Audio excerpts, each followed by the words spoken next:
Okay, so do I. Oke ya, Ma'am Elisa, kita ketemu lagi di pelajaran kita, pelajaran IPA terpadu. Ya, kita akan teruskan bab yang kemarin. Jika kemarin kita sudah belajar tentang sistem gerak pada manusia, tentang sendi, ya, tentang tulang keras dan sebagainya, kemarin kita sudah belajar.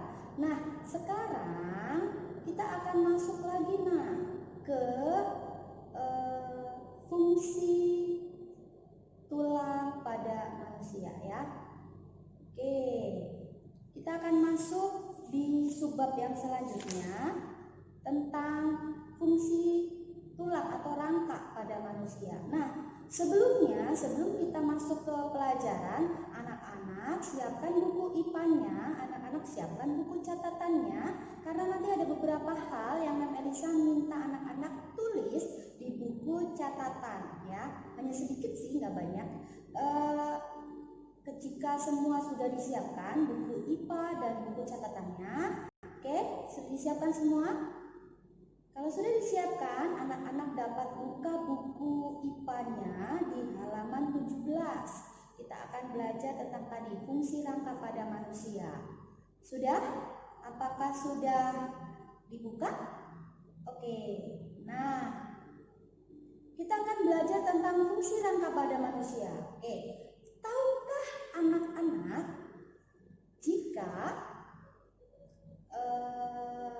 kita bergerak, jika kita bergerak terus kita tidak memiliki rangka, terus apa yang terjadi? Nah, tubuh kita akan lemas kan? Nah, fungsi rangka di dalam hal ini berarti memberi tubuh dan menegakkan tubuh. Yuk, kita buka yuk. Di situ sudah ada yuk. Nah, oke, di situ sudah ada fungsi rangkanya adalah yang pertama memberi bentuk tubuh dan menegakkan tubuh. Yang kedua, melindungi organ tubuh yang bersifat lunak. Yang ketiga, sebagai alat gerak pasif. Yang keempat, sebagai tempat pembuatan sel darah merah dan sel darah putih. Ya, anak-anak, itu adalah 4 fungsi rangka bagi manusia. Sudah? Oke, yang selanjutnya Ma'am Elisa akan berbicara ke bab yang selanjutnya adalah otot. Ya, anak-anak perhatikan baik-baik. Oke, tahukah anak-anak kalau hampir sekitar 35-40% massa tubuh kita adalah jaringan otot. Ya, sekitar 35-40% massa tubuh kita adalah jaringan otot. Oke ya, dan sekarang karena sudah tahu sekitar 35-40% massa tubuh kita adalah jaringan otot, karena itu Ma'am Elisa akan perkenalkan nih otot apa saja sih yang ada di dalam tubuh kita. Yuk, perhatikan baik-baik ya. Otot yang ada di dalam tubuh kita itu ada 3 jenis. Anak-anak perhatikan. Ada 3 jenis otot yang ada di dalam tubuh kita. Perhatikan baik-baik karena setelah ini Ma'am Elisa minta supaya anak-anak melakukan pengamatan di halaman 17, jelajah konsep 1.1. Sekali lagi, Ma'am Elisa akan terangkan, setelah itu anak-anak isi jelajah konsep 1.1. Tulis di buku catatan ya nak, jelajah konsep 1.1 ya. Oke, Ma'am Elisa akan terangkan tentang 3 buah otot, 3 jenis otot yang dimiliki oleh manusia. Yang pertama adalah otot lurik. Yang kedua itu adalah otot polos. Dan yang ketiga itu adalah otot jantung. Oke, kita mulai dari otot lurik. Ya, otot lurik. Otot lurik itu adalah otot ini cara kerjanya adalah otot sadar. Dia berada pada rangka. Yang ada di dalam rangka tubuh kita ini adalah otot lurik. Nah, kita bisa gerakan secara sadar ya, tangan kita, ya, yang ada di kaki, ya kita bisa secara sadar untuk menggerakkan anggota tubuh kita, tangan, kaki. Nah, itu sebagian besar mereka adalah otot lurik, ya, otot lurik. Nah, otot lurik itu perhatikan anak-anak di halaman 18. Oke, otot lurik sel-selnya berbentuk silindris dan mempunyai banyak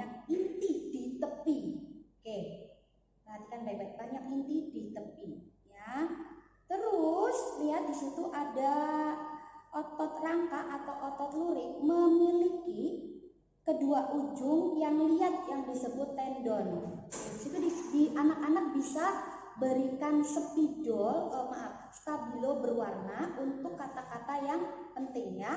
Oke, siapkan juga stabilo warna supaya kata-kata yang penting anak-anak dapat beri warna di buku IPA. Oke ya. Nah, selanjutnya di situ ada empal. Empal itu adalah bagian tengah yang membesar ya, yang disebut empal. Jika di otot lurik bagian tengah yang membesar disebut empal. Kemudian di situ ada juga yang disebut origo. Anak-anak boleh stabilo di situ origo. Origo itu adalah tendon yang melekat pada tulang diam. Nah, yang selanjutnya yang di situ adalah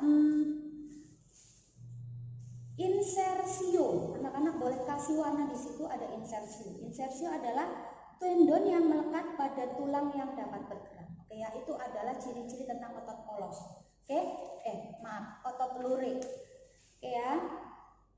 Otot lurik bisa dilihat bentuk ototnya, intinya, letak intinya, terus sifat kerjanya tadi, terus letak ototnya ada di mana.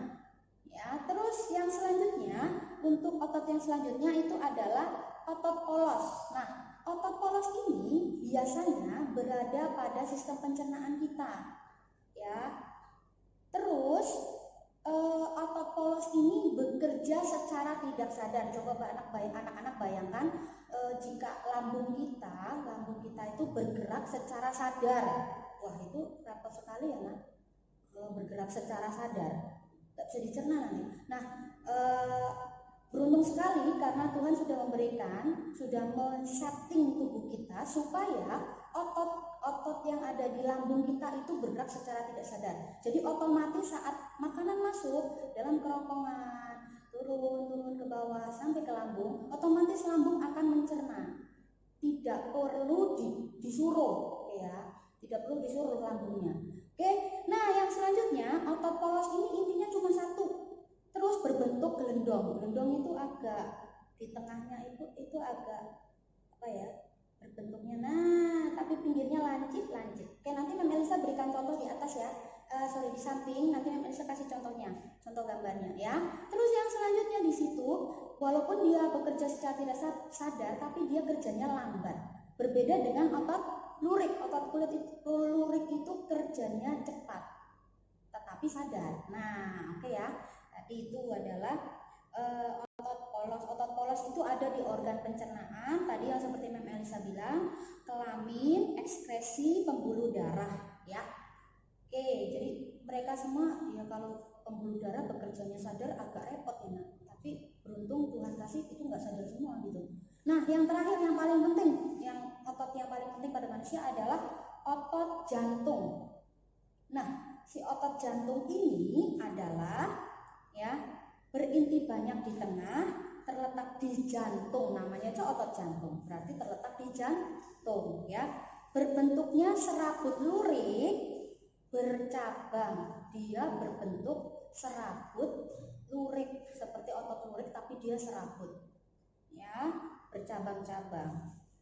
Dia bekerja ya anak-anak, kalau otot jantung itu kira-kira bekerjanya secara sadar apa nggak sadar? Mesti nggak sadar kan? Nah, coba kalau sadar. Nah, kalau sadar capek berhenti nanti, waduh, repot kalau jantung kita berhenti. Tuhan sudah lebih tahu. Jadi kalau jantung adalah organ manusia yang paling tua. Pada saat kita sudah ada di kandungan, jantung itu sudah yang pertama kali berdegup, pertama kali adalah jantung. Nah, jantung itu ototnya tidak sadar. Kalau ototnya sadar sangat repot, tapi untungnya Tuhan kasih tidak. Tuhan kasih tidak sadar.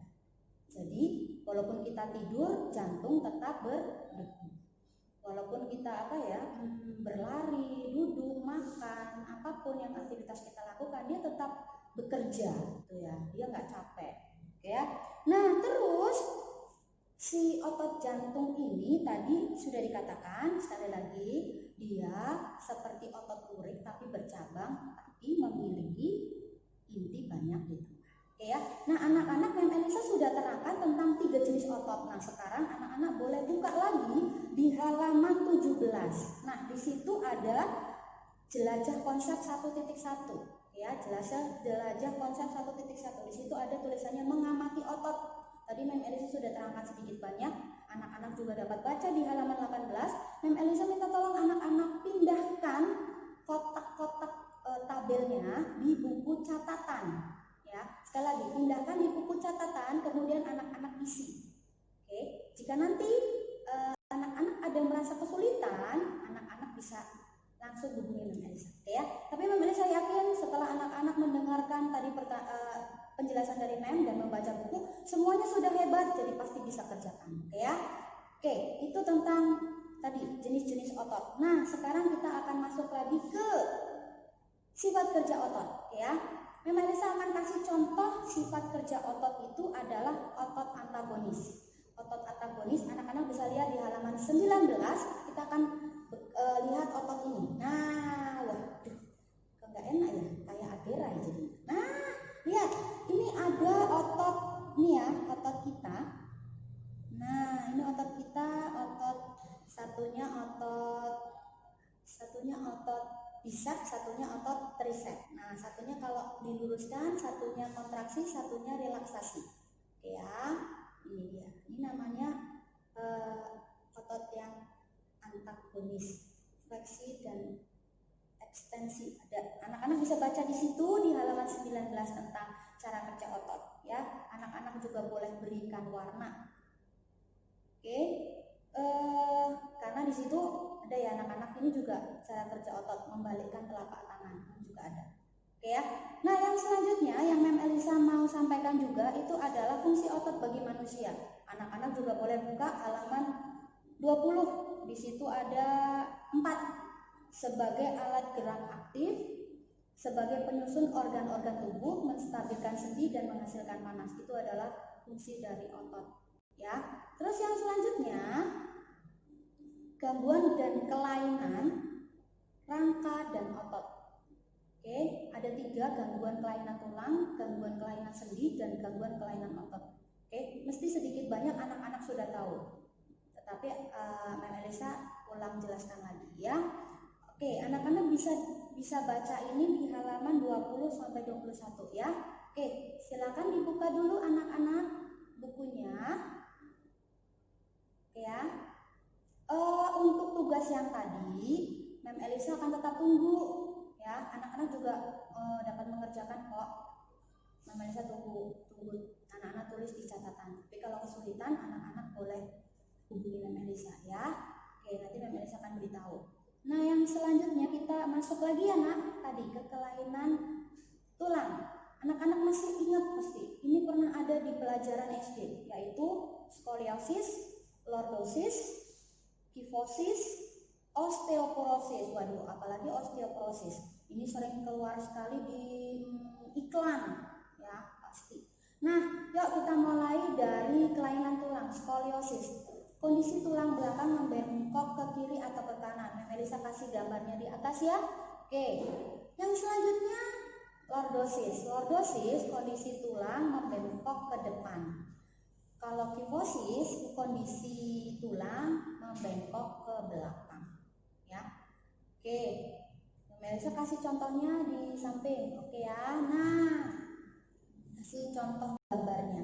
Nah, yang selanjutnya itu ada fraktura atau patah tulang, terus ada osteoporosis, itu adalah pengeroposan tulang. Anak-anak ingat ya, kalau tulang keras namanya osteo. Ayo, apa osteo? Ayo, yang kemarin pelajaran kemarin. Nah, nama itu kelainan pengeroposan tulang namanya osteoporosis ya. Terus rakitis disebabkan oleh kekurangan vitamin D. Itu ya anak-anak, sebetulnya masih banyak lagi, itu hanya tadi contohnya saja. Yang selanjutnya itu adalah kegangguan dan kelainan pada sendi, ya, yang ada di buku, anak-anak bisa baca, namanya artritis eksudatif, radang persendian pada sendi yang menyebabkan sendi terinfeksi dan bernanah. Ya, kalau sendinya sampai bernanah namanya yang tadi artritis eksudatif. Yang selanjutnya namanya artritis sika, radang yang menyebabkan cairan sendi menjadi kering karena kehilangan cairan sinovial, ya. Terus untuk kelainan sendi lagi namanya dislokasi. Kalau dislokasi namanya berarti sendinya harusnya di sini, dia mungkin bergeser, namanya dislokasi. Harusnya di sebelah sini dia bergeser. Anak-anak pasti pernah lihat pada saat misalkan si A jatuh, ternyata sendinya bergeser. Nah, itu namanya dislokasi. Itu harus diperbaiki ya nak, kalau tidak sangat berbahaya.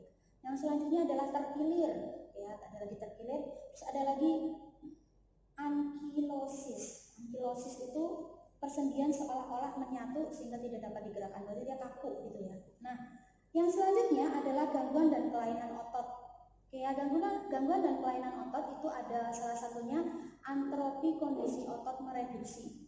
Terus hipermetropi, kondisi otot membesar. Setelah itu ada lagi kram atau kejang otot disebabkan oleh cuaca dingin atau kerja otot yang terlalu berat. Terus ada lagi tetanus, penyakit yang disebabkan oleh bakteri Clostridium tetani, oke ya.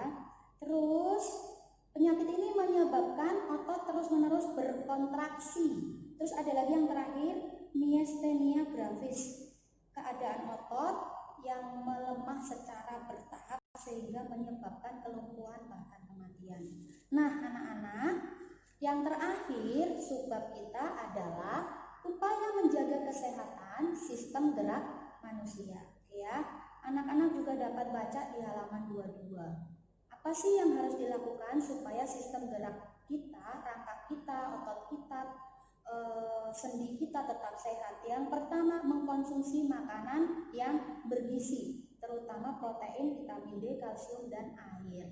Terus yang selanjutnya, melakukan olahraga secara rutin, tidak berlebihan, menghindari cedera fisik saat olahraga. Oke ya. Anak-anak ingat, untuk kalau anak-anak lihat iklan iklan osteoporosis, susu-susu yang katanya bisa membantu supaya tidak terkena osteoporosis, di situ ada ditulis 10.000 langkah. Mungkin kalau orang-orang yang sudah lebih tua usianya, olahraganya tidak boleh terlalu berat. Jadi hanya dengan berjalan 10.000 langkah, ya, itu sudah disebut olahraga, ya, supaya tidak osteoporosis. Itu contohnya. Nah, yang lain, jika yang masih muda seperti anak-anak, olahraganya juga seperti tadi, olahraganya tetap rutin, ya, tapi tidak boleh terlalu berat juga karena nanti berbahaya juga, ya. Oke, nah selanjutnya diupayakan duduk dengan tegak, kaki lurus, posisi kaki lebih tinggi dari, nah disitu terusnya di dari pantat setelah berolahraga. Jadi kakinya lurus supaya tidak varises ya. Kalau habis olahraga kan kakinya harus lurus duduknya. Nah, terus sikap duduk saat anak-anak duduk biasanya kalau di kelas, biasanya apa? Wah, berbagai gaya kan? Gak boleh. Kenapa? Karena tulang belakang anak-anak sedang tumbuh. Tadi sudah dijelaskan sama Melisa, ada kifosis, skoliosis. Nah, supaya tetap sehat, anak-anak duduknya juga harus baik, tegak. Jangan miring ke kiri, miring ke kanan, ke depan, atau ke belakang, supaya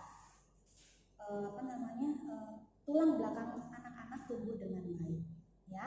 Oke, yang selanjutnya yang sikap tubuh tadi, menulis, membaca, tadi ya Melisa sudah beritakan. Terus yang terakhir, jika terpaksa dengan mandi hangat, disarankan bilas dengan air biasa. Oke, itu ya salah satu upaya menjaga kesehatan sistem gerak manusia.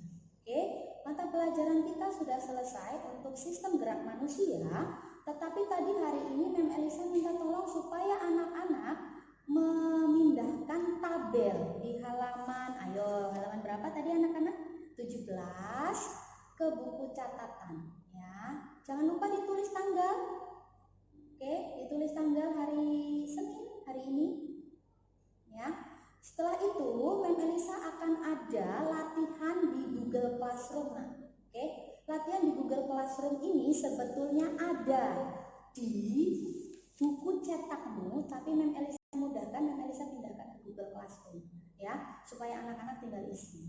Oke, itu saja dari Mem Elisa. Nah, anak-anak tetap belajar ya, tetap semangat. Untuk soal BC, nanti Mem Elisa akan setelah ini Mem Elisa akan bagikan. Oke ya. Nah, anak-anak tetap semangat anak-anak tetap semangat belajar di rumah. Jangan lupa berdoa supaya corona cepat berakhir sehingga kita cepat ketemu di sekolah dan kita bisa belajar bersama-sama ya.